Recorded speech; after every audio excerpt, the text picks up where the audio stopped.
Clay, I frequently poop on Neelix. I think you've been doing that. Maybe not frequently is the wrong word since we're only 7 episodes in or Voyager or whatever. But I will say that Post Facto, the episode we're about to talk about, features a genuinely my favorite moment that he's had so far. It's when someone mentioned Tuvok comes in and he's like, I'm going to mind meld with Paris, and Neelix goes, he's going to what? What did he say? Mind what? What the what? Mind? I liked the performance for that. It was I was trying to think of like what comedy it reminded me of, but there's a certain kind of comedy that's just built around that sort of like overreaction to whatever someone says as a kind of strangeness. Yeah. And it really stuck out as kind of a weird moment for Neelix, but I thought it was charming and I thought it was funny because it makes sense that he would not know that Vulcans can do that. So this would be the first time that anyone's mentioned that to him. So I thought that was nice. Yeah. No, he's definitely channeling the Abbott and Costello style of overreaction, kind of big takes to the camera and stuff like that. I thought it was strange. Yeah, I mean, it's fun.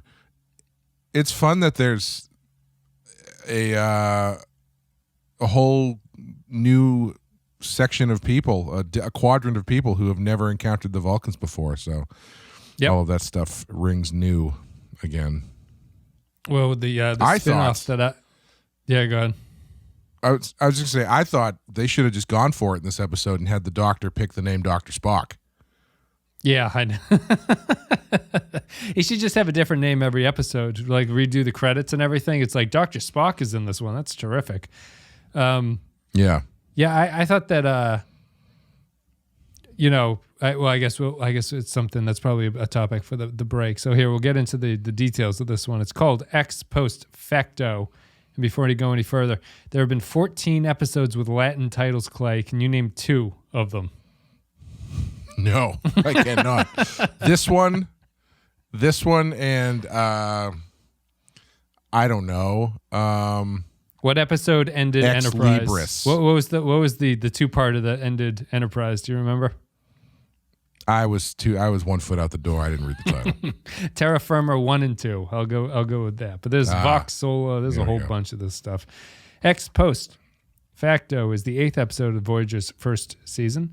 Came out on February 27th, 1995. Teleplay goes to Evan Carlos Summers and Michael Piller. Story credit goes to Evan Carlos Summers. Directed by LeVar Burton.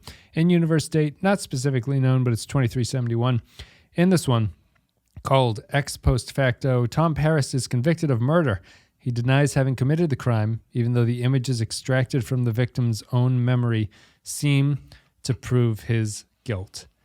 I have a soft spot for these kinds of episodes, and they're never very good. They're never great, these ones, but I like Star Trek episodes that kind of try to do like an Agatha Christie Columbo thing in them. I always think they're fun, and I always think that it's a really neat attempt to do something. Like I'm thinking of Matter of Perspective in TNG is a terrible episode, but it's set up very similarly to this one.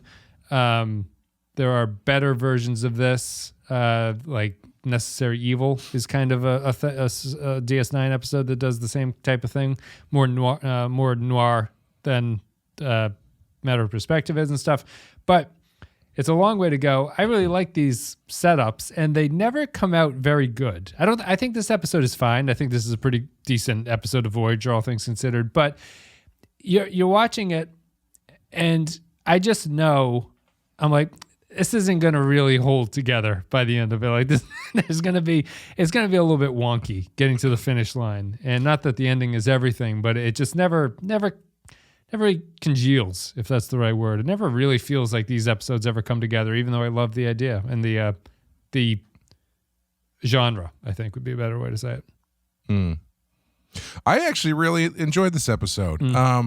I don't know if it's just Enterprise hangover or what, but like this seemed like a classic style Star Trek Agatha Christie mystery. I love Tuvok as a detective character. Yeah. He's probably the best as part I was of the watching episode. this. As I was watching it, I was thinking, I wish they would do a whole show like this. If they did a Star Trek murder mystery with a Vulcan detective as the lead, fuck yes, I would watch that show. That'd be amazing. Call it the passionate adventures of Detective Tuvok or something. And it's just him in a shuttlecraft going to different planets. That's the reboot I want to say. What's Tuvok doing now? He's solving crimes. I guess we can start with Tuvok. I think this Jag. is, it's Jag, but it's just Tuvok instead of the guy from Jag. He's the entire office. I think Tuvok is the best part of this one. Tuvok is one of my favorite characters so far in the show, just because I like Tim Russ's portrayal of a Vulcan. It's not trying to be funny, but his cadence and his interaction in a noir detective story is very funny when Vulcans come in and do that. Yeah. It's not trying to be, but just because the whole noir thing is just so, the sultry woman who's like, let's have a drink. Detective, he's like, no, you can have a drink, and just stands back and stares at her. I just think it's fun, and the Vulcans are, as you were saying, great detective characters. They're so funny in that situation that I think it would work. I think you could have a whole series based around Tuvok doing detective stuff. Yeah, I think it would be great, especially if you had the sort of classic detective setup. This is how much we really enjoyed this episode, that we're just pitching a new show instead of talking about it.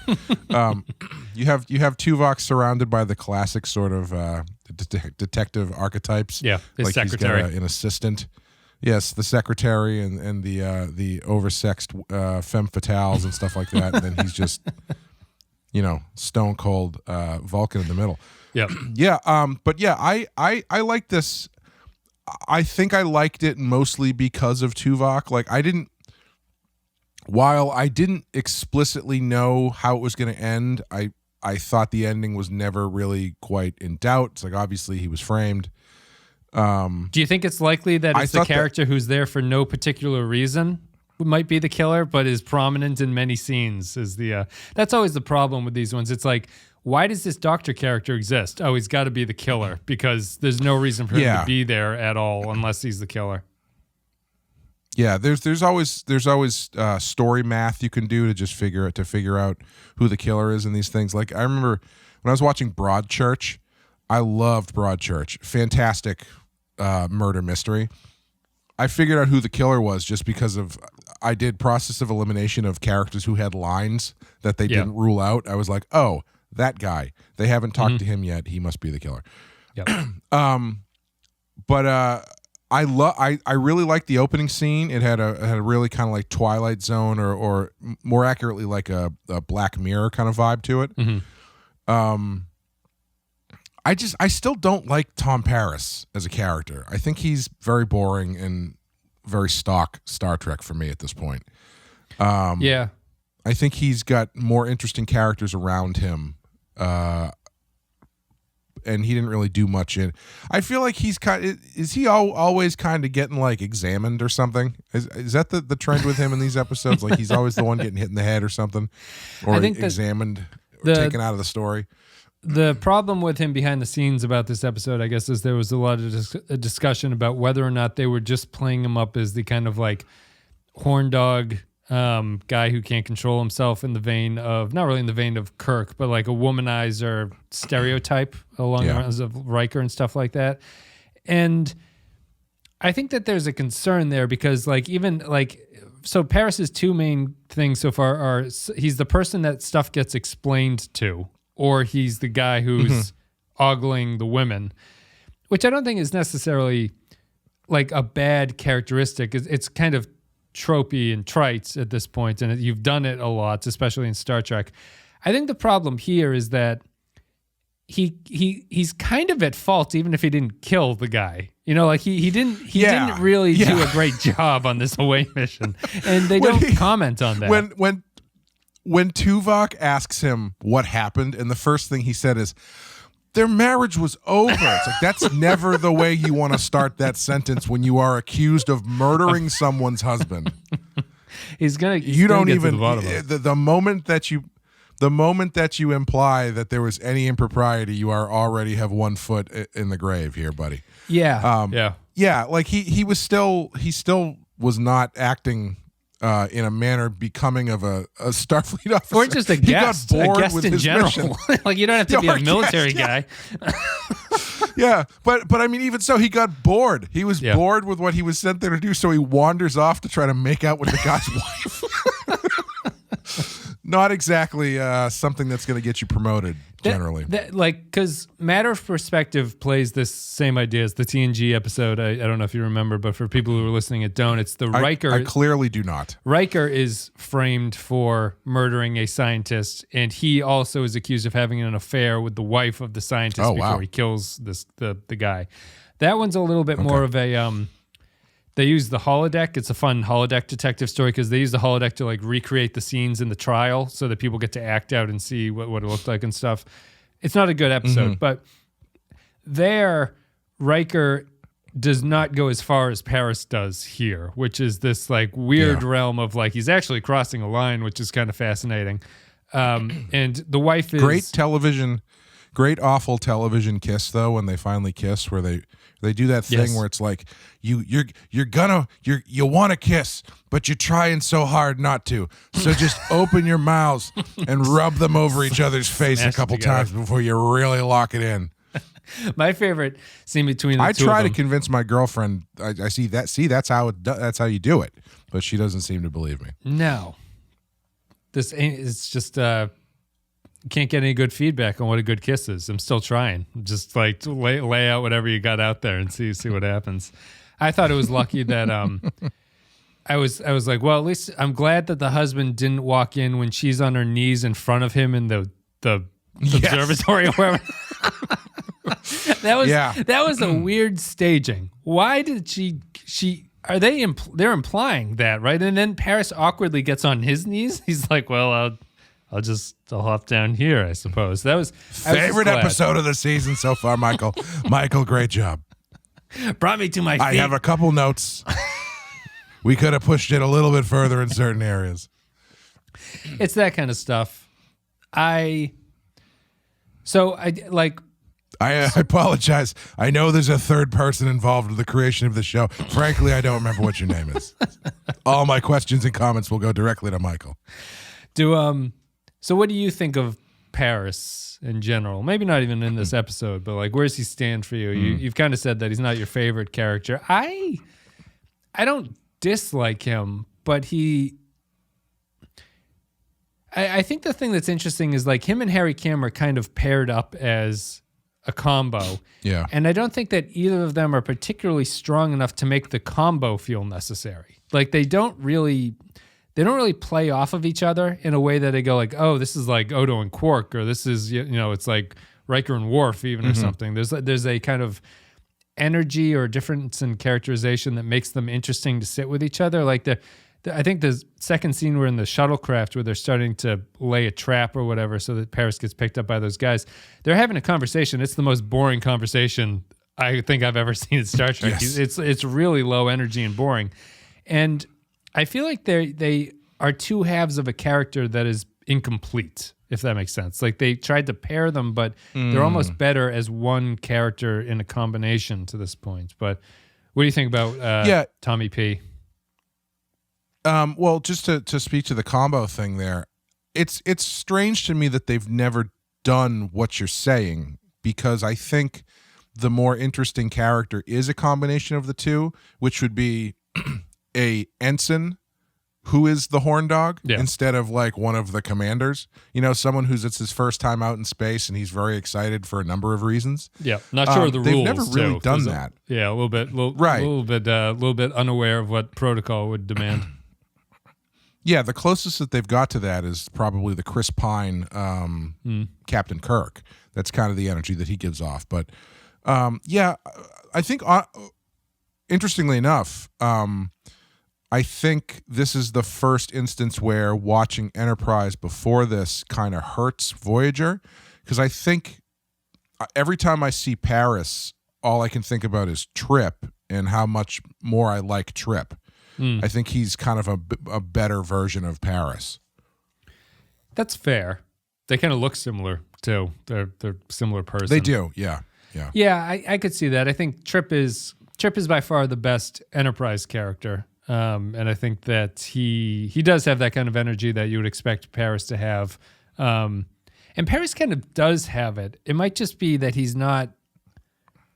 I don't think he's fully coherent as a character yet. And I don't know what they're really trying to do. He doesn't serve a purpose. Yeah. Like, he doesn't serve a purpose on the ship, really. I mean, I'm sure he does.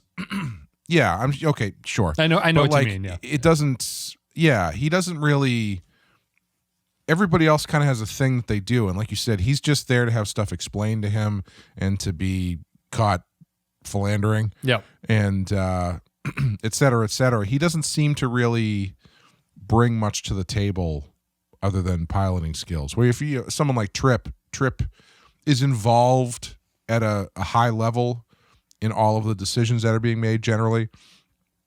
And so he just feels like his character's a little bit more fleshed out, whereas Paris still just feels like he's the requisite horn dog on the ship. Yeah. To me, he kind of feels like generic character that is flexible enough to go on any away mission, and it kind of makes sense that he's there. You know, like sure. it's that kind of thing with him. I think at this point, because I think Kim is slightly a better character, but Kim is kind of a more boring character at the same time. Like Kim's trait is to be the sort of like green ensign who doesn't really stand up for himself and is questioning things and isn't really sure what's going on there. But he doesn't really have a personality that I'm like, oh, great, a Harry Kim's coming down the pike and this is going to be excellent to watch whatever happens. Right. I think that Paris is still slightly better than that, just in terms of, you know, Harry Kim would never have the scene where he talks to the wife or whatever, for better or for worse. Right. Yeah.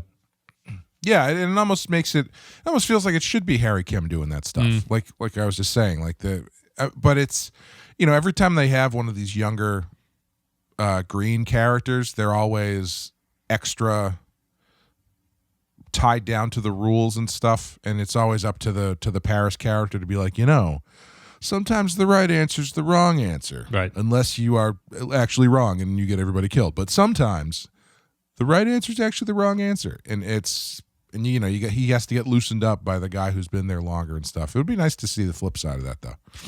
Outside of those two, we'll probably come back to Tuvok and Paris, or maybe not Paris. I don't know how much else there's to say. Well, certainly Tuvok. Well, the only other thing there is I think the final scene with Paris and Tuvok is really good. I love that. I thought that was great, and I was surprised they did not set that up earlier to make that scene make sense. Yeah, right. I mean, not that it doesn't make sense, but to have it pay off more than it's like, I think that scene is really good, but it sort of comes out of nowhere that Tuvok is alone and doesn't have friends, and that Paris is sort of not friendly with him at first.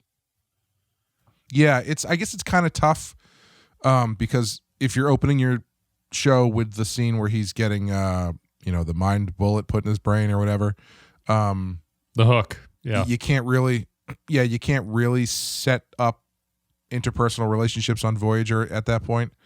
It's putting a lot of weight on. So I think it's okay. I think it's putting a lot of weight on the setup still, which is that Tuvok is not Maquis, and that there's some kind of strife between them in a way that the show hasn't really shown you, but it's playing that. And I think it's also it's bringing up. It's something that makes sense. Like, I think that Tuvok as a Vulcan would be a loner, but they've never mentioned that he does this before. It's not something that has been a character trait of Tuvok, that he's not particularly close to people, even though it makes sense. But I really like that scene. I thought that was a great character moment between the two of them and bonding about something. And it also, I thought it was a nice button. It probably has more to tie into Tuvok if we get further back into him, but it's like a good way to show what Tuvok values as a person, and where he sort of was willing to go. Yeah, it would be nice if they had used the previous episodes to set that stuff up better. Kind of like in Enterprise, where they start off when they first have dinner with DePaul, she only eats breadsticks, and then by the end of the series, she's ordering like In-N-Out burgers with the secret code language and stuff. Yep. But yeah, I think there's, again, that setup of the Maquis and the non-Maquis is such a good setup that is generally just sort of left behind. Yeah. I think if this episode and the final beat there comes after 8 episodes of Tuvok kind of being an outsider all around, especially with the Maquis guys that he betrayed and stuff, and Paris maybe doesn't trust him because Paris is more of a Maquis, blah blah blah blah. Yeah, I think that works. I think it lands even better than it does, because that's not to say that it doesn't work as it is, because I think it does. I think it's a great final scene, but I do agree that I think if they could have, just spread some stuff out a little bit more to add some stuff in like that. Yeah. Yeah. It's a little bit of a scattershot episode in that, like, Tuvok doesn't assume the mantle of lead character until about halfway into it, when he's like, I'll become the detective now and I'll solve the mystery. It's a strange construction of an episode where Janeway seems like she's going to be the primary protagonist of it because she's going to try to rescue Paris, but that doesn't turn out to be the case.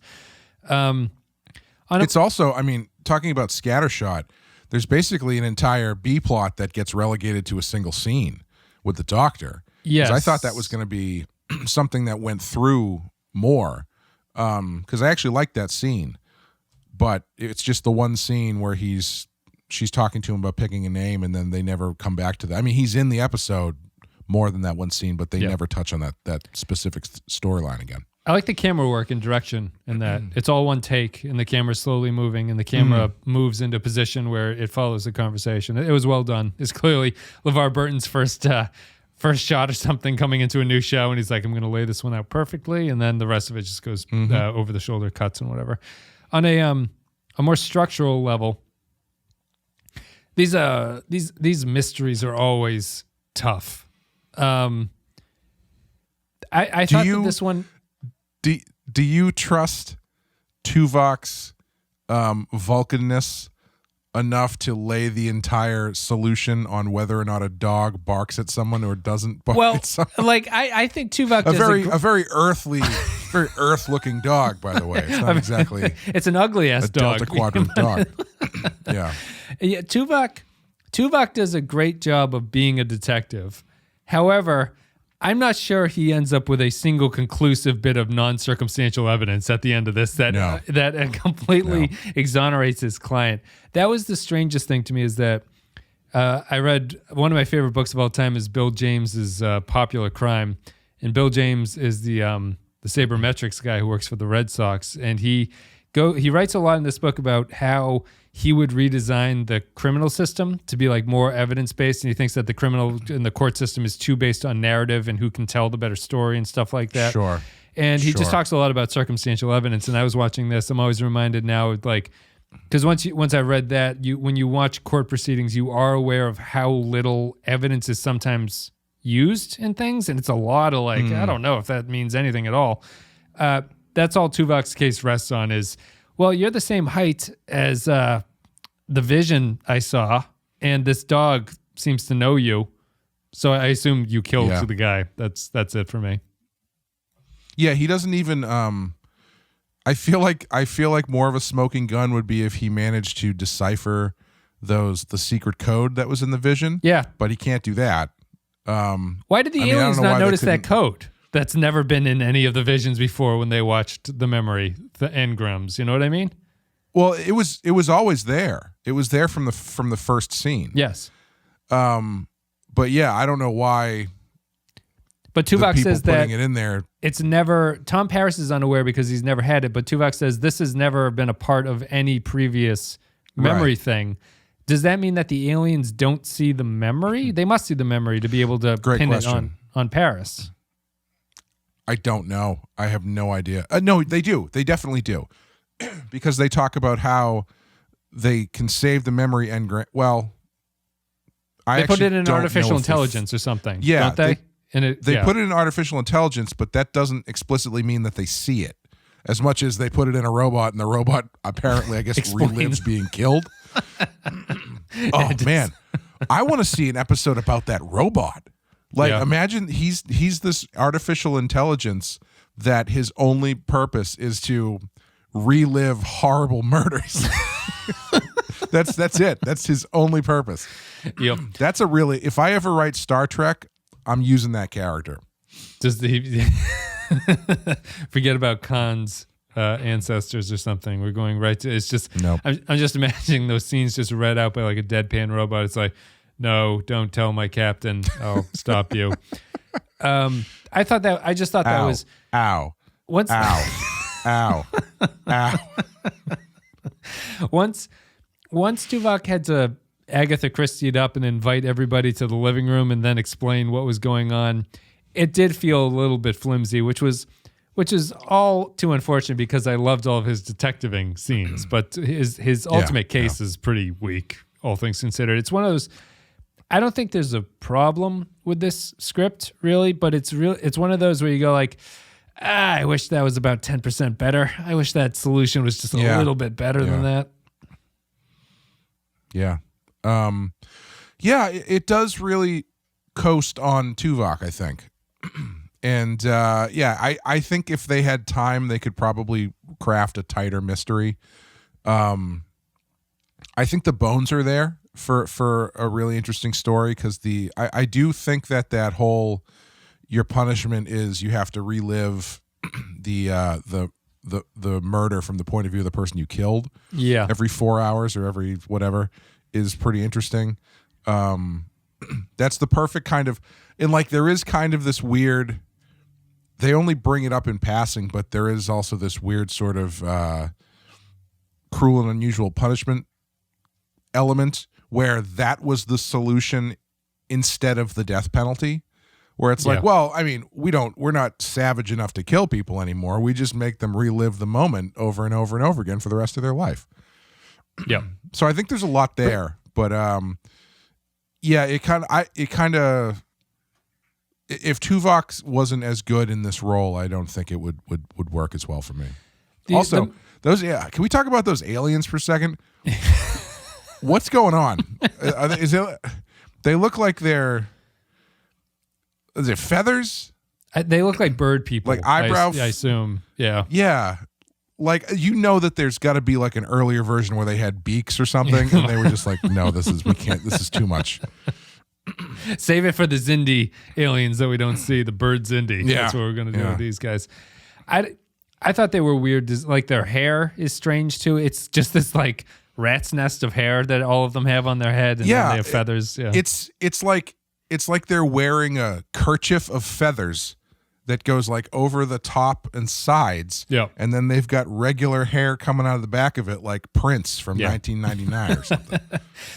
I had a bigger issue with them outside of how they look, though, is that the way this episode opens, where Harry is explaining what him and Tom went to go meet these people, felt it was like startlingly human to me. You know, they're so far away from home, but the people they're talking to, they're like, well, that's a hell of a journey you guys have. This is our science academy. This is this guy. Everything is like completely aligned with how humans would be. We have a horny wife and the mad scientist character guy.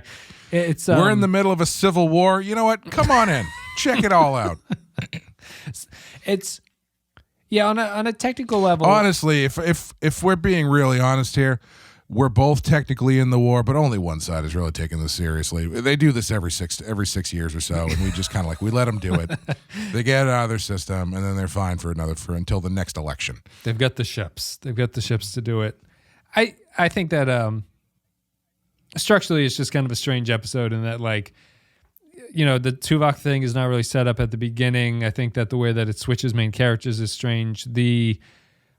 The strings that have to be pulled to make everything work together, like the fact that there's a civil war is just kind of like, you think it's just this weird tangential thing that ultimately pulls it in. And I guess if I was paying more attention, I would have seen that coming. I actually didn't see what the solution was going to be, but it's one of those, it's just an episode that feels like to me, it feels like it's just like chugging along, but it's doing a good enough job where I'm not super concerned that the wheels are rattling the whole time. Like it felt like there were many times during this episode where the wheel could fall off and I go, this is not a very good episode at all, but it made it to the finish line, which was the most interesting aspect of it, even though the finish line was not great, really. Yeah, I think there's elements in there that could, like I'm just joking about the Civil War thing, but like it's really a non-factor until they need it for the ending. Yeah, it's completely designed to explain what has gone on, and it's not necessary outside of that. Yeah. It they could have done more with that, at least environmentally, and like the place where this story takes place and all that kind of stuff. I do think there's another weird part about the ending is after all of this stuff that Tuvok says, it's still all of this circumstantial evidence against the word of the wife who was there. And nobody ever outright accuses her of working with the other side, I don't think. Yeah. Or and it's like she's just kind of like, yeah, they kind of don't really take her into consideration at the ending. It's all about the dog, I guess. But that was a little weird. I think that could have used a polish and stuff. But overall, I thought it was fun. Maybe it's intentional. You let me know. I was watching this, and it's one of those ones where they show the flashback. Obviously, is the sort of driving thing of the episode. Uniformly in Star Trek, when there's a flashback scene that characters are watching or reliving or something to know what goes on, I always feel like the acting takes a 10-point dive for some reason. Where they're like, "No, you can't be in here. No, wait till I tell your captain. I'll be right back." And then it's, "No, Tom, no." And it's like, wow, this is. But I guess it's supposed to be bad that because whole flashback sequence had big Borno energy. Yeah, it was like Tom was going to ask if they needed to fix the cable or something. But the problem for me is that I guess it's kind of supposed to be that way, right? Because it's supposed to be this guy pretending to be Paris, right? So does he literally say those words to him? Because doesn't the guy say, how much editing went into this memory? Because the guy who's killed is talking to him about Janeway and stuff like that, you know? Right.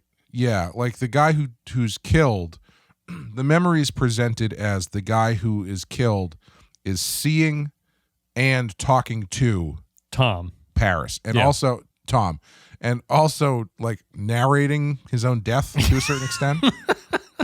So, it's not like Minority Report, where it's, Tom Cruise sees a vision of himself. From a different perspective. It's not like he doesn't see the whole picture or anything like that. Right. Yeah, you're actually just seeing. So, it had to have been completely fabricated. But they were standing next to each other because the height matters. You know what I mean?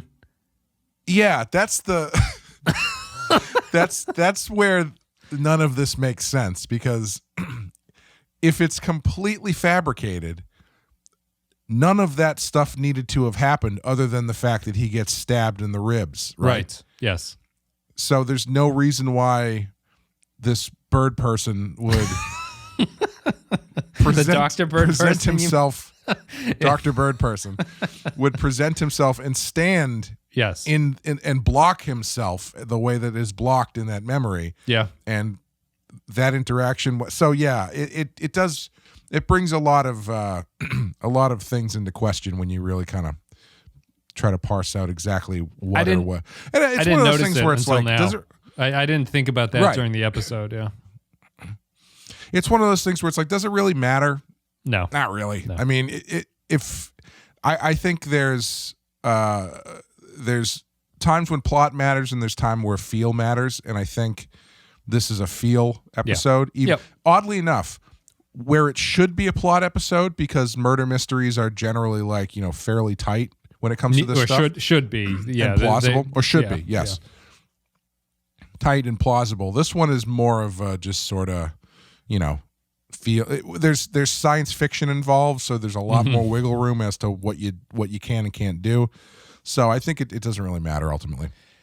My big surprise with the murder sequence is I was convinced with the number of times that they showed the vision of the guy falling and hitting the ground after he's been stabbed that Tuvok was going to see something in a reflection. That really felt like.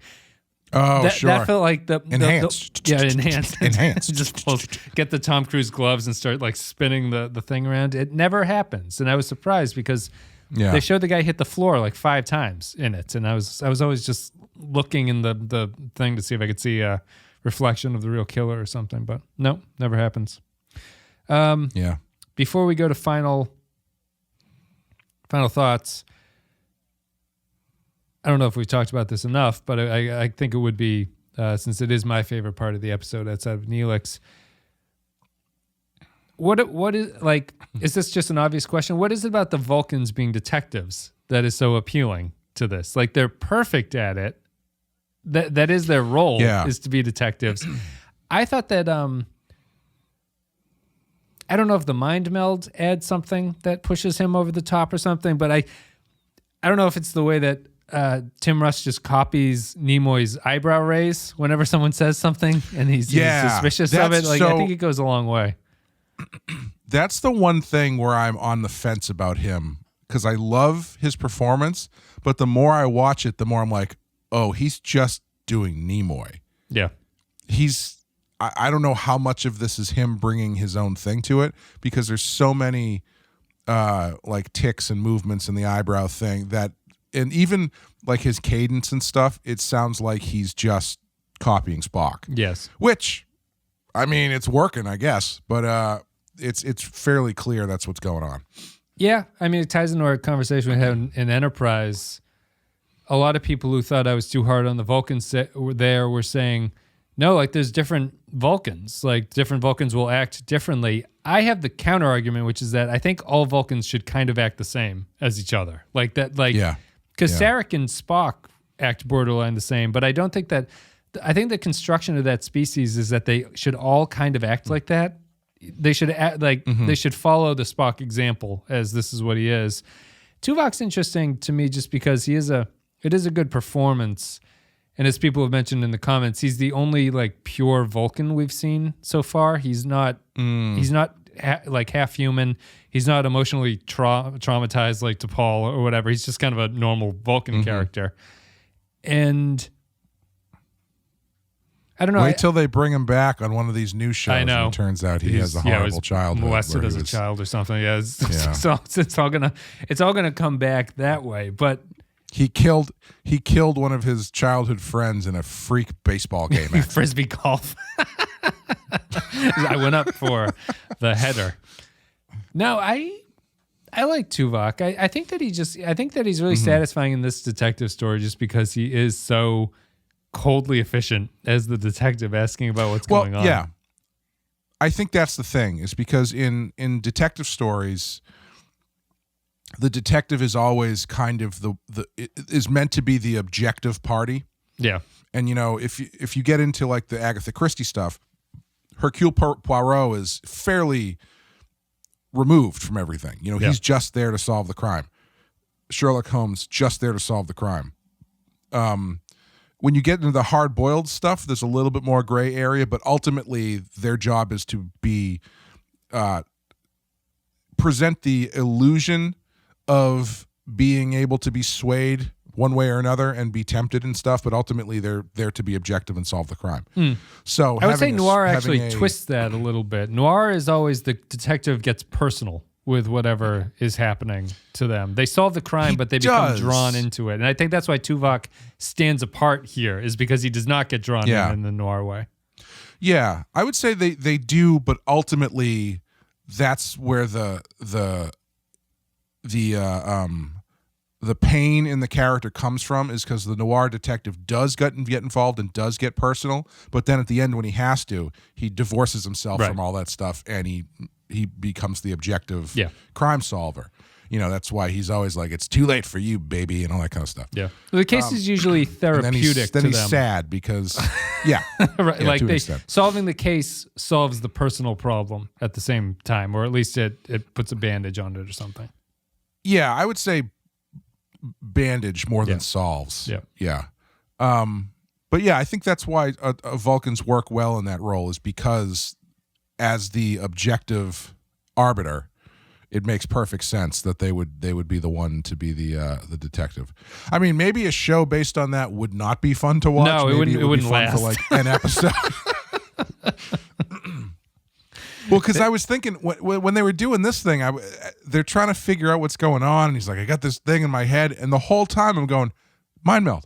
Yeah. Use a mind meld. Why aren't you using mind? And then they finally do it, and et cetera. But I guess it's like, I guess a detective Vulcan, if that was his job, he would just be mind melding all over the place. Yep. Yeah, there's not the Vulcan Matlock series instead of is that very scene short. you always get. Instead of that scene you always get where they have to like put on a disguise to serve somebody papers or something, he puts on a disguise and walks over and just like surprise mind melds somebody. So one thing this is reminding me of is that the Doctor's in this one and Tuvok is in this one. The show has set them up pretty interestingly, where the Doctor hologram android basically is more emotional than Tuvok is about things. Like I really enjoyed just the when Tuvok requests like the brain scans or something, and the Doctor's like, "This is not for laymen. Like this is pretty complicated." He's like, "I would like to know all the details." He's like, "All right, well, I'll send the whole fucking thing over to you." And then when he's yelling at him about the brain damage he's going to suffer from mind melding and stuff, it's just a really unusual flip that the Doctor character is not the Data character of the show. You know, when you'd expect him to be. Well, I mean, that's not how Bones was. I mean, Bones and Crusher were never like dispassionate. No, but the Doctor's a hologram. The Doctor's like a fake person. You know, like you'd expect him. You're talking specifically. Yeah, I see what you're saying. Yeah. Okay. I thought you just meant like traditionally. No, but they have Tuvok who has to be the Data character, you know, so it's just kind of it's an interesting flip-flop where like a decision to make the Doctor so animated because I think it comes down to the actor maybe because Picardo I don't think could play a Data character very well, but he plays this character very well. Yeah, and I do think it's that stuff is interesting. It's an interesting comparison in this episode, especially because they have that first scene with the Doctor where Kes is talking about whether or not he's real and like what are memories if not programs that are stored in the squishy computer of a person's brain. And so then when you put those two into a scene together, like what is the Doctor's emotional response stemming from? Yeah. So it's I do think it's kind of slyly interesting in that sense in this episode. Yeah. They don't like it's not the focus of the episode putting those two across from each other, but they do it and they set it up so you kind of have that stuff in the back of your mind. So I think it's pretty well done. Yeah, I wonder how the Doctor's interesting to me because I wonder how much of him is intentional because he's sort of contradictory at the same time, but it's like an interesting contradiction of how much he feels, how realistic he is, and the fact that no one treats him as a real person. It's very like you can understand people being weird around Data because Data is weird and he doesn't seem real. But if you were a person new to Voyager and you walked into sickbay and the Doctor was activated, you would assume he's just a normal person in there, right? There's nothing about him that screams I'm a fake person because even when they try to demonstrate that he has all this knowledge, it still comes across in a less than Data way where Data would give you pi to the millionth degree, and you'd be like, wow, this is a superhuman thing. The Doctor just seems to know a lot about medicine, really. It's not a crazy thing that he can do, and he still just scans people with a tricorder and stuff like that. So, yeah. I guess it makes sense, though, because he is being a doctor, they would need to... That's what's kind of funny about him as a character, because being a doctor, they would need... I assume that they realized they would need to program some sort of bedside manner into him so he doesn't just come across like Data trying to stab you or cut you with a scalpel when he needs to. So why they chose this is a really interesting question. But they talked about reprogramming him, but they decided not to do it. Yeah, they've got to do that at some point in the show, right? Where like his some things got to go wrong with him. Personality program gets fucked up, and he gets to do like 3 or 4 different things in an episode. I assume they must. I would have to think that they do. We'll see. That's it for Post Facto. Thank you very much for listening, everybody. If you want to support the show, patreon.com/thepensky file is the place to do it. couple dollars a month gets you extra stuff. I think we're still in Picard at this point. We're probably getting towards the end of Picard. If you haven't watched any Picard and listened to it, you can go to Patreon. That's where we're covering every single episode of Star Trek Season 2 of Picard, if I said that right. Patreon.com/The Penske File. There's a whole bunch of stuff there. There's all bunches and kinds of podcasts and things like that. We'll talk more at the end of the episode. So, as always, our Captain tier gets a special thank you.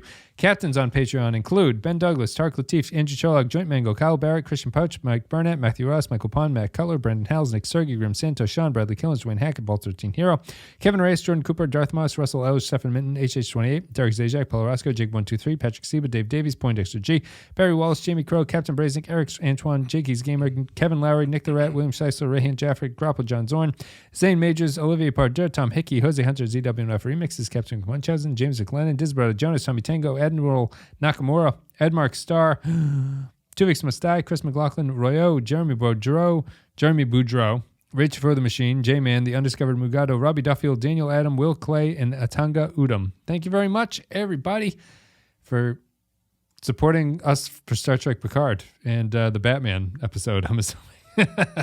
That's where everybody is. But thanks very much. And as always, Clay, we go to Patreon comments now. There's 16 of them, I think.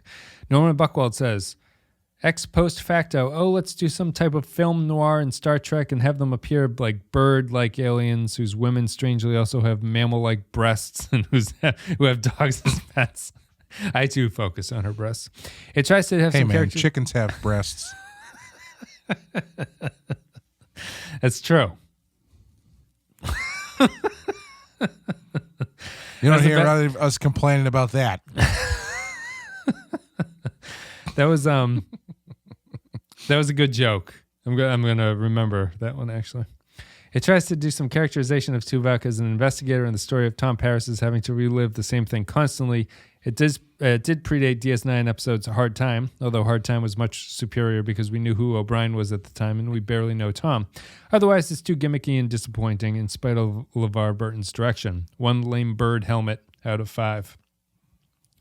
James McLennan says, while Tuvok as detective works as a characterization, the mystery he has to work with is incredibly mediocre, and while the dog didn't do it like in Aquiel, the dog still reveals who does it, and it's almost as bad. 2 out of 5. It does have big Maggie shot Mr. Burns energy from from The Simpsons. Yep. I remember watching that when it aired. Actually, that's one of those like iconic TV moments. Who shot Mr. Burns? I very clearly remember watching the first half of it. Yes. I don't as much remember watching the second half. It's fairly early in The Simpsons, isn't it? Is it like season 4 or 5 that they did that? Is it later than that? I think it's season 6. Okay. I think it bridges 6 and 7, if I remember correctly. Royo says, Post Facto, it's TNG's Matter of Perspective 2.0, and I didn't even like that TNG episode. The problem with these accusation dramas on Star Trek is there's no chance the cast member can be guilty, undercutting the intrigue of the episode. This is why I didn't even care for that DS9 episode, Tribunal, where the Cardassians pretended O'Brien was guilty. It's just eye-rolling. Voyager will eventually figure this out 5 seasons from now and realize the drama is not if Paris is guilty, but actually is guilty and show the fallout. Also, the direction in this episode felt pretentious. At least they didn't break out the black and white filter for Riker's trial in A Matter of Perspective. 1.5 out of 5. Man, a lot of hate for this episode. Yeah, he mentions there's no chance that the cast member can be guilty, which I sort of understand as a criticism and sort of don't. But like, I guess what's mentioned later is like, it's not if it's guilty, but he actually, like, I think there's a way to focus on this one of Paris's actions are guilt, you know? Like they don't choose to do that, but I guess the other way of looking at this is like, I don't really care if I know that the character is not going to be guilty, because if the journey in these episodes is entertaining enough, I like it for that, you know? And I think that's always the problem with these murder mysteries to me, is that because I know the end result, I really want the mystery to be pretty strong and interesting. And a lot of the times it's not that way in Star Trek anyway. So, yeah, that's also a very different episode. Yes. Because, like, could you imagine if you get to the end of this episode and Tuvok is like, Captain, could I talk to you for a second? I've managed to very wittily and pithily determine who the murderer is, and it's actually Tom Paris. I'm not really sure what to do with this information. We have to cover it up and get him off the planet as quickly as possible. And Janeway goes, damn it, we promised that president we wouldn't leave orbit. There's nothing we can do.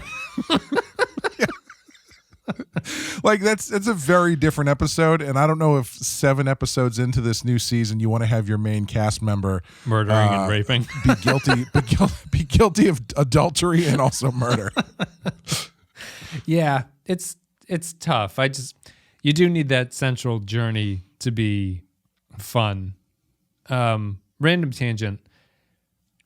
It's similar to that how the Doctor is constructed. It's a strange decision, right, to have the Voyager be the most powerful ship that the Delta Quadrant has seen. That's an unusual decision, I think.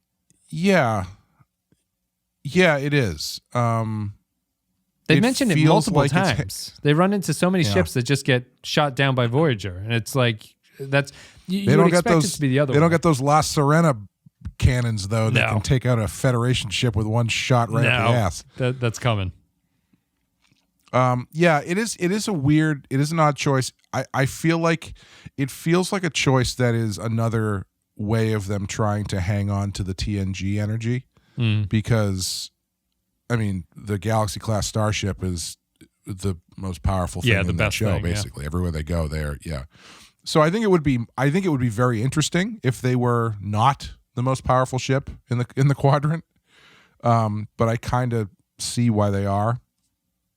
Yeah, it's definitely more expected because it adds that drama of like everything they run into could be dangerous because they're in this like incredibly dangerous thing. You know what it also does though? It also makes the humans seem more and Starfleet seem more superior than everybody else. Yes. Which is a weird flex. They're there to help. I think if you make that show now, if you make this show now, you don't do that. Not for any cynical reasons, but just because it is strange to do that, because everyone they've met are fairly advanced, all things considered. But they just have lower tech. They just don't have guns. Yeah. I think it's a weird choice just because you would expect in a series that's built on trying to get home that they would constantly be on the run, sort of like this danger around every corner.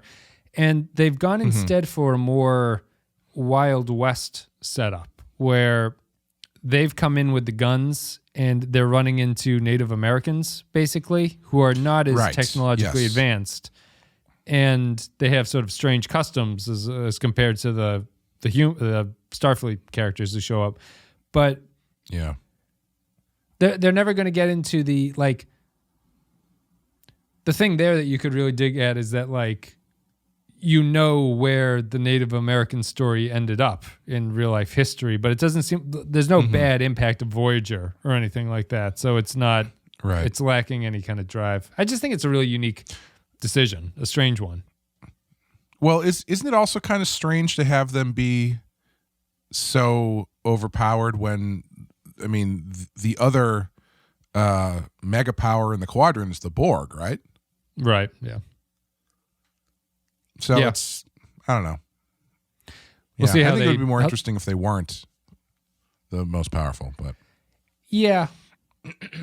That would be like Enterprise, I guess, which Enterprise hasn't happened yet, obviously. True. Yeah. Well, you know what I think would be a nice difference to split if they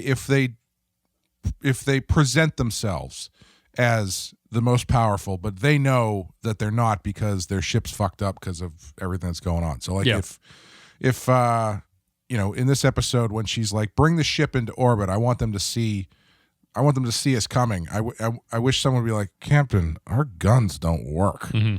You know, we're still trying to figure out how the warp core, blah, blah, blah, blah, blah. And she's like, I know, but they don't know that. Yeah. You know, like that, give it a little bit of edge instead of it just being that they are the most powerful weapon in the quadrant. Yeah. I wonder if they were concerned about the Dominion, because I think that the other way you can do this is that they beam into the Delta Quadrant. They're reticent to deal with the Borg right away because that feels like it's just like, we know, what's going on. Like the Borg are going to come later. And I think that my memory's hazy, but I think that they do something like this. But I would expect that the setup to this be, you've beamed into this new empire that is very hostile to you, but you're smack dab in the middle of this damn thing, and you have to get through all of their territory to get to the other side to get home.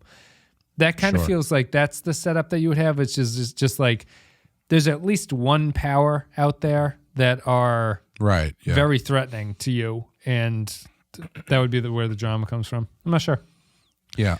I think, I try to think of this, and maybe this isn't the way to think about it because I guess they're not thinking about it like this, but I try to think of it in global terms, where I think I said this earlier, where it's like, it's like if you were from the United States and you were trying to get home because you all of a sudden were transported to like Russia or something, or Germany, or with no phones or whatever. Yep. Like, thinking that way, it's like, because if you think of the quadrant or the galaxy or whatever you want to call it as a planet with all different things all over the place, or as our planet, you're bound to run into another superpower that you are not aware of, obviously, and don't know how to deal with. So it's like, if you all of a sudden got transported to Russia in the tail end of World War I during the Russian Revolution or something like that, it's like, oh shit, there's more to deal with there, I think. Right. And it's that's more realistic than just popping out into this other place where you are all of a sudden the most powerful person there in this area that you know nothing about. Yeah, right. Latte Librarian says, ex post facto, a fun mystery where they have to figure out how Paris was framed. Tuvok makes a great investigator, and the direction feels genre appropriate. The punishment of reliving a victim's last moments is interesting, but how effective would it actually be as a deterrent? 3 alien dogs out of 5. My question about it is, how do these guys deal with serial killers who get joy from killing? Does that bother them at all? Like, this punishment only works if you regret murdering the person, right? Unlike, because is it supposed to be the pain of being killed yourself is supposed to be bad? They seem okay, I guess. Yeah, it seems to be like the experience of being murdered is supposed to be so horrible. I don't know if you are being literally put into the mindset of the person. So instead of just like watching it and experiencing, you are literally put into the mindset. So you are against your own will experiencing the fear and the pain and stuff that the person, whether or not you enjoy it or not. Yeah. Yeah, maybe. Yeah, I guess that maybe that would fall. Maybe the serial killer needs to be on the other side of it. But I was also just kind of wondering, like, how. Because Paris, it's only bad for Paris because he's a human and it's like killing him. But if you're just one of those aliens, you just probably go like, oh, I got to get through this. All right, there we go. At least I'm not in prison. That's you're getting an ice cream headache every. Well, that's the other thing. I don't think it's like the only thing, right? I don't think they release you into the world again with. Do they imprison you and make you relive it? I guess I would assume so. It's like. Maybe not. I don't know. Oh, maybe that's right. Do they just let Paris go because Voyager is there? I don't think they're ever very clear about this, how this works. Good As question. we've discovered, not a lot thought out about the wider environment and circumstances of this episode and how any of this stuff works. But we did determine that it doesn't matter. So Matt Ross says, after you get past the weird bird stuff on the alien faces and the film noir-like story, which is rather slow, the highlights are the unintentional humor of the alien dog as a witness and Tuvok and Paris' conversation at the cafeteria. I didn't buy the Lothario Tom Paris angle. The eventual spy nature of the aliens at war has been done better elsewhere. 2 space dogs out of 5. Michael, I was out at dinner with my wife the other night and I looked down at my plate and all of a sudden it hit me and I said, chickens have breasts too. And I thought, how can we use that?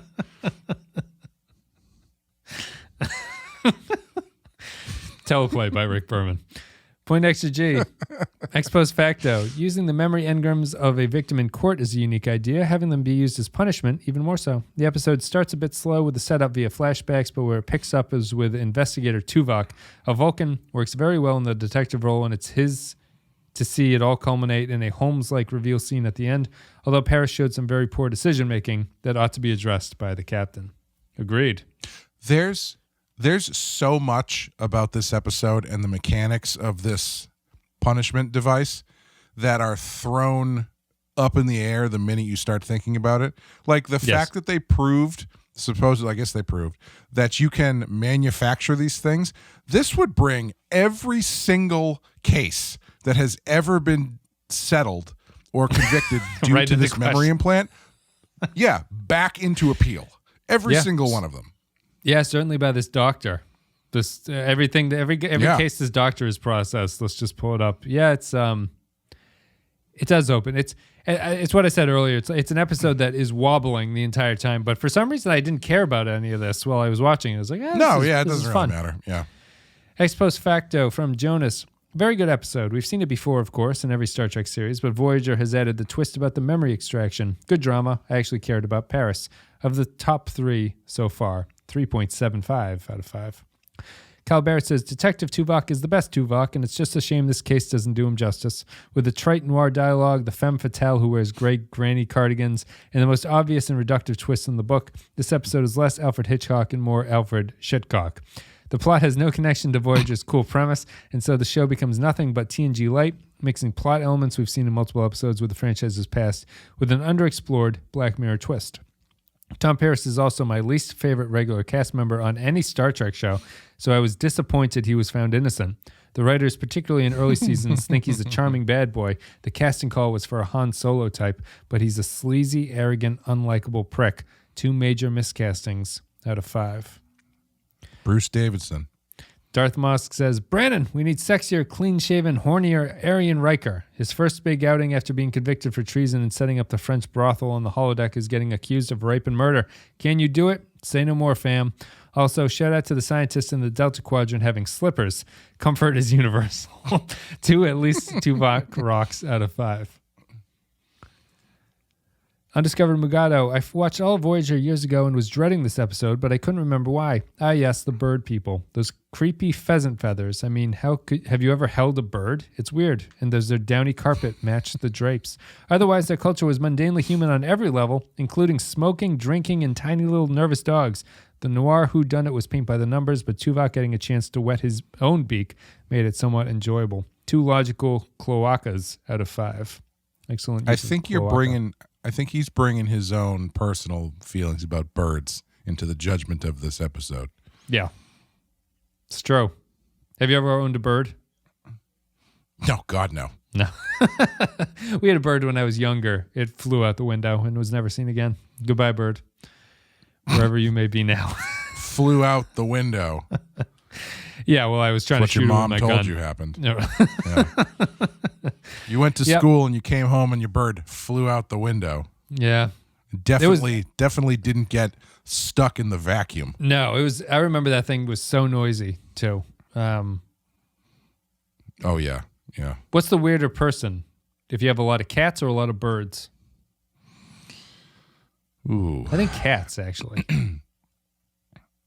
Birds are just so, like, I have a friend who owns multiple birds, and I don't understand why. Because at least one of them, she's always like, I hate this bird. It never shuts up. It's like, yeah, why?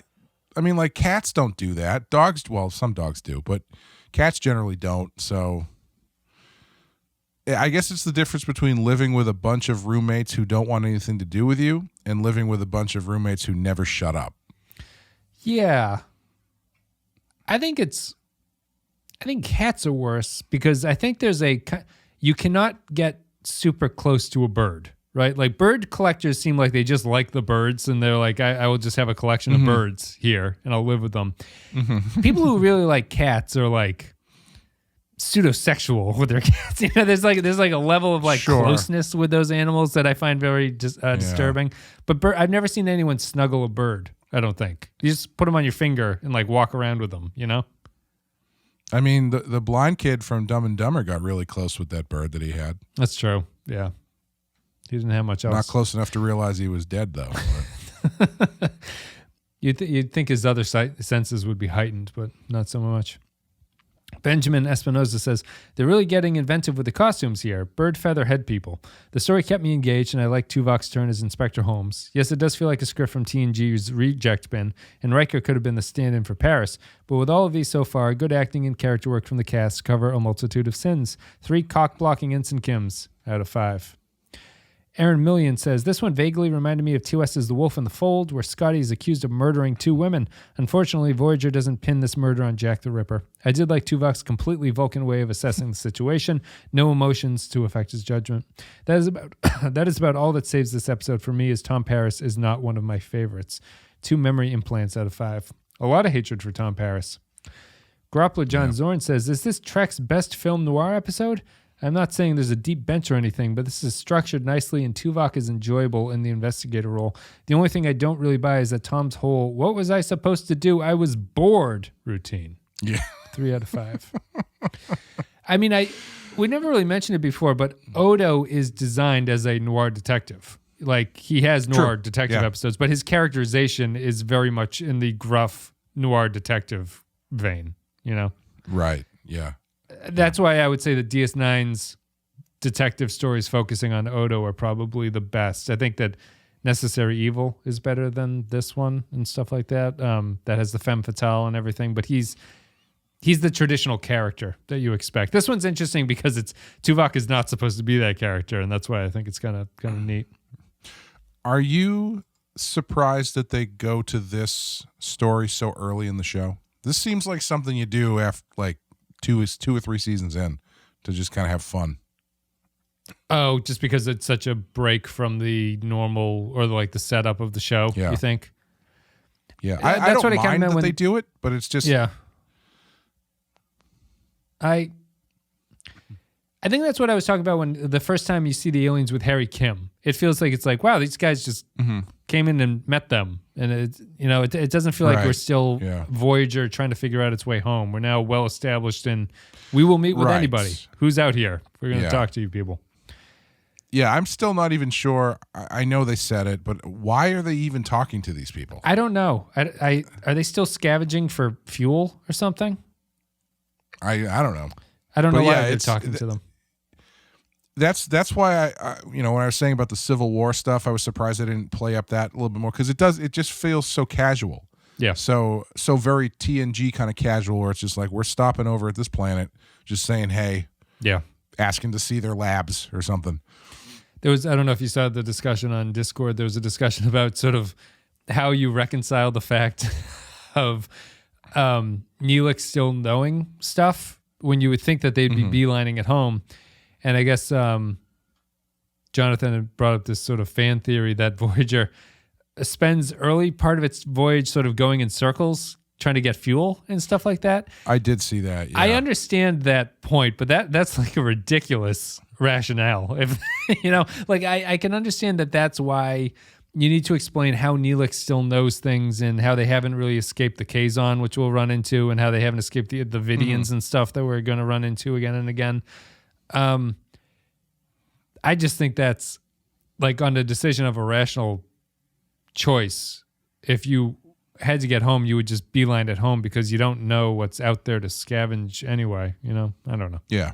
No, that's why I don't like the character of Neelix in general, because this whole thing where he's like, if you're going to be flying around this quadrant, you need to know someone who knows the quadrant. It's like, how much of this can he possibly know? Right. Nothing. Like, that would be helpful at all. I mean, I guess he had encountered the weird bad guys from this episode. No, he knew the most, I think. This is the most Neelix has ever known about any situation for some reason. Yeah. But I that's why I wish he was like lying about that stuff, because it would make more sense. It's not super. It's more believable if he was just lying. Instead, like if he has a couple more episodes where he knows everything about the aliens, I'll start to go, this is unbelievable. Like even in TNG, they didn't know anything about any of the planets that they went to. So how does Neelix know everything about all these guys? Christian Pouch says, to get back to and I may have said this earlier. If I did, I forget. To get back to the global analogy, it's like landing in Russia and then saying, okay, I need you to help me get home to the United States. And then like going to Germany and being like, do you know how people act in this town in Germany? And the guy from Russia being like, no, I know exactly how people act from this small town in Germany. You know what I mean? Yeah.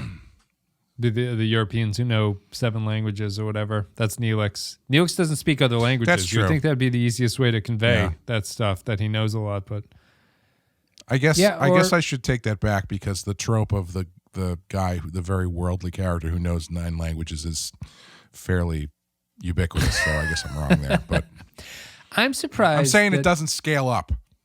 Yeah, I'm surprised that Neelix isn't designed as an alien where that makes sense for him. You know, just to justify it a little bit, just to be like, he's from a race that knows everything or something like that. Or just have him be a little bit more savvy instead of just being like a furry-headed fuckboy kind of thing. You know, he's like, just give him something to him that seems believable, that he knows this stuff. You know what would make sense, and they probably didn't want to do? Another Elorian, like Guinan, because their people are from this part of the galaxy, and they've lived long enough where they know a lot of stuff, you know? Yeah. But they're not funny. Yeah, they're not funny like Neelix Clay. You can't gotta have comedy. Well, I mean, they could be. I mean, we've only met one. That's true. Or technically like 3 if you count the ones we see in Generations. I guess. If you live long enough, you've heard every joke. Everything ceases to be funny at that point. You're just like, I heard that 300 years ago. Well, it could be. I mean, some of the best characters in Highlander are the ones who have been around for like 300 years and are just like drunkards because they know everything and they've experienced everything. So they're just having a good time until they get their heads cut off.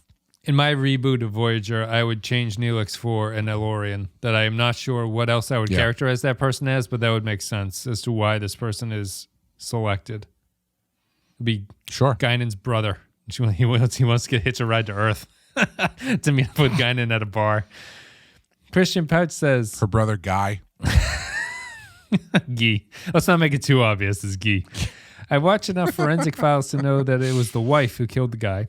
Also, it's really obvious. Watching Tuvok work is great, but the mystery simply isn't that deep. I will go to bat for the featherhead design. Yes, it's weird, but the aliens are weird. I'm glad they're experimenting and trying out weird shit. 3 out of 5. Kieran Simmons says, although incredibly cheesy and ordinary, this feels like pure comfort food of an episode. Tuvok gets some decent stuff here, too. 3 fake memory engrams out of 5. Final comment, Brandon Howells. Or Tom Paris and the bird-haired people. Post Facto. How is it that Voyager is 70,000 light years away from home, or 70, it might be 70 years, and they're still able to meet such a cliched human-like couple? Young, bored, sexy wife with older scientist husband? And let's not forget the dog. This episode is way too like Wolf in the Fold, a matter of perspective, a man alone, 2 days and 2 nights, with a touch of the mind's eye thrown in. I've seen it done before, and better. 2 pieces of bad-tasting Ralk out of 5. Thanks, everybody, for leaving your thoughts about it. Some negativity mixed in with moderate positivity. What are you going to give Post Facto?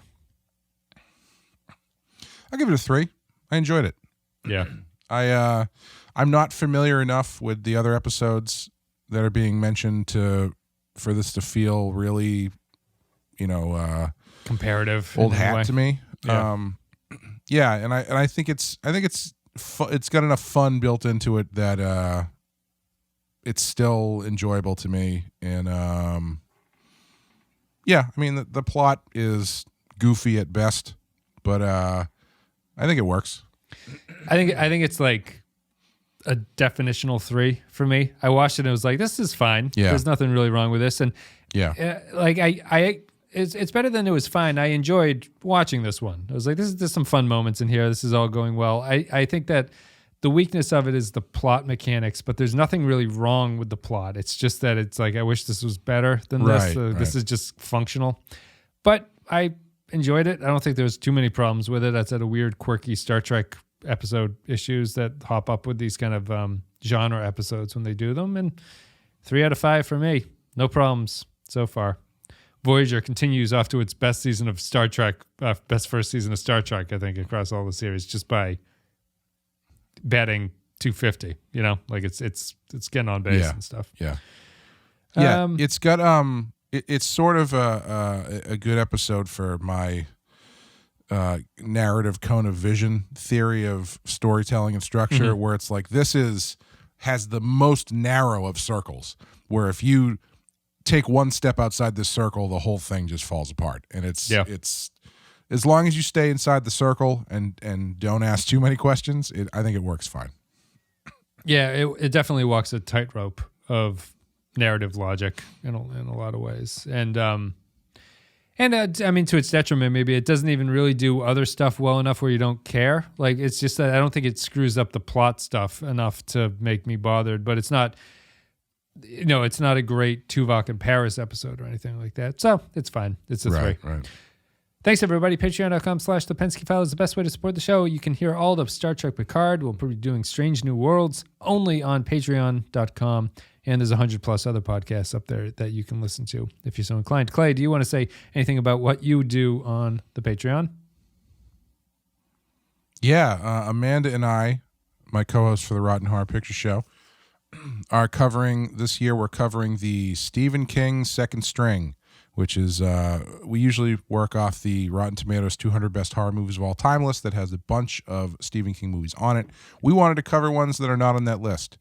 January, we did It Chapter 2. February, we did Silver Bullet. March, we did Salem's Lot. And in April, we are doing Needful Things, et cetera, et cetera, et cetera. So if you like Stephen King, check that out. And thanks for checking out the Batman Patreon episodes that we've done with Badass. Are we in April right now? If we're in April, we'll have another one up where Sean and I talk about one of the upcoming Red Hood book that he and I worked on together, and that's pretty fun. So keep your eyes open. It's probably out. That one's probably out by now. So if you guys are interested, you can go to Patreon and listen to that. That's it. We're done. Post Facto. We both gave it 3s.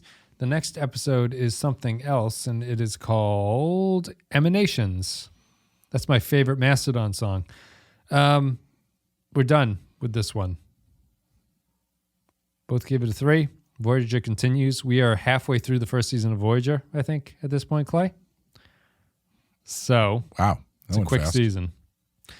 I guess that's it. Looks like it's a Chakotay episode because he's in the picture. So we'll see. I don't know if it actually is. But thanks, everybody, for listening. Support the show at Patreon. Listen to Star Trek Picard. Let us know what you thought about this episode. See ya.